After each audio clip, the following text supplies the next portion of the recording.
una imagen de Constitución, una de las terminales de trenes y de micros, también importante en la ciudad de Buenos Aires.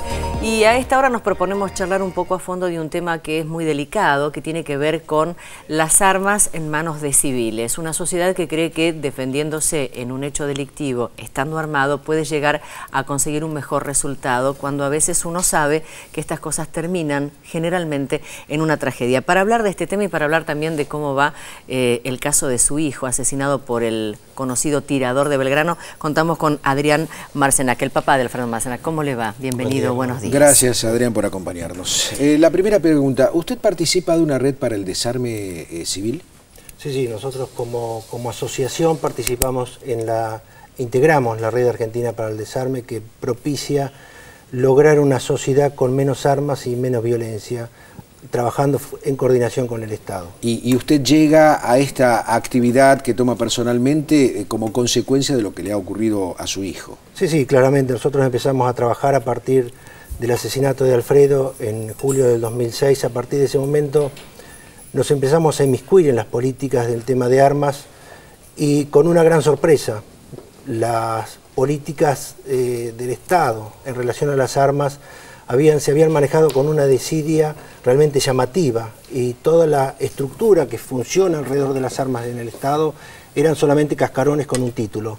La realidad es que no había políticas de armas, era un tema que siempre se escondía debajo de la alfombra y nunca se había tratado en profundidad.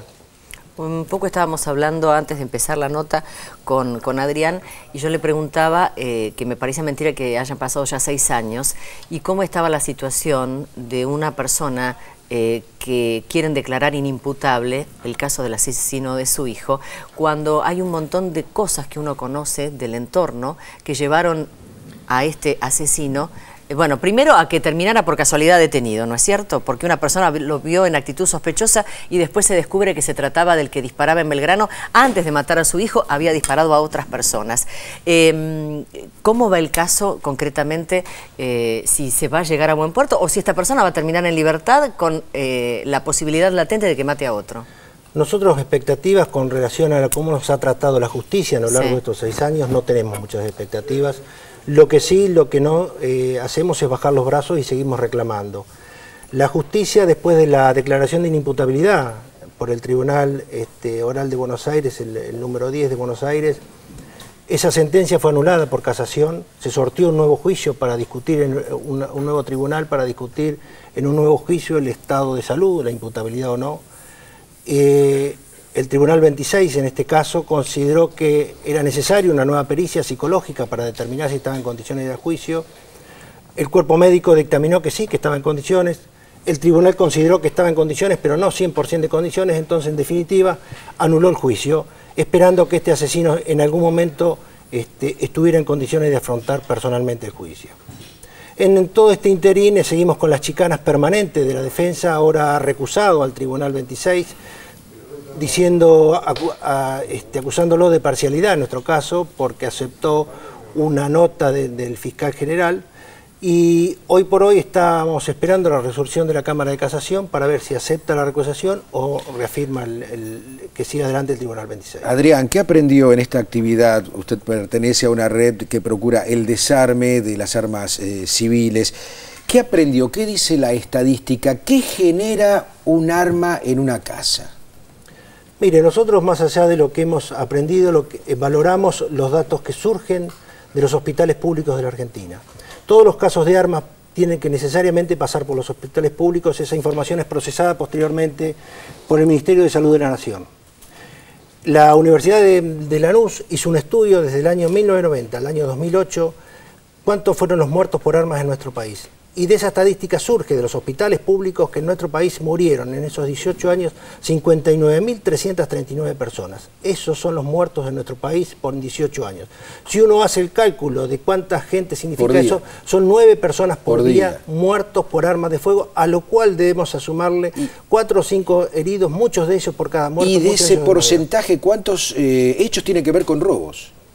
En ocasión de robo, lo que surge de ahí también es una pregunta muy simple que se le genera cuando ingresa un herido o un muerto en un hospital público. Lo que surge de ahí es que solamente el 20 al 25% de los muertes tienen que ver en ocasión de robos. El resto no tiene absolutamente nada que ver. Hay un 30% de hechos de suicidios, y el resto son conflictos interpersonales por distintos motivos: violencia de género, violencia familiar, discusiones de fútbol, discusiones territoriales, discusiones de tránsito, discusiones sindicales, y esa es la situación por la cual nosotros creemos que es necesario que como ciudadanos empecemos a tomar conciencia de este tema y de la gravedad que tiene en una sociedad cruzada por la violencia. La presencia del arma genera tragedias irreversibles. Y el tema de las armas en manos civiles, según los estudios y la tarea que usted está haciendo, ¿qué porcentaje hay de armas declaradas legalmente, de gente que va al RENAR, y gente que las compra en la calle, en el mercado ilegal, en el mercado negro? El RENAR hoy tiene, por hoy tiene alrededor de 1.300.000 armas registradas, incluso con muchas que ha perdido el rastro porque hay un alto porcentaje de licencias vencidas que en definitiva son armas ilegales hoy por hoy. Y lo que dicen los que conocen el tema, en el mercado ilegal, por cada arma registrada hay una más, dicen los optimistas, a 2,5 los pesimistas. Entonces estamos hablando de un stock de armas por fuera del control del Estado de 1,5 millones a 2,5 millones de armas. Y eso, insistimos, es una responsabilidad exclusiva del Estado, porque en algún momento del circuito comercial, todas esas armas que fueron fabricadas en fábricas legales, en algún momento del circuito comercial, el Estado perdió el rastro del arma. Y es necesario que empiece a recuperar todo ese trabajo y esa tarea que no hizo a lo largo de los años. Por eso cuando nosotros decimos que hubo una desidia total en el manejo de las políticas de armas, ese es exactamente este problema. Adrián, ¿usted no recomienda tener un arma en la casa?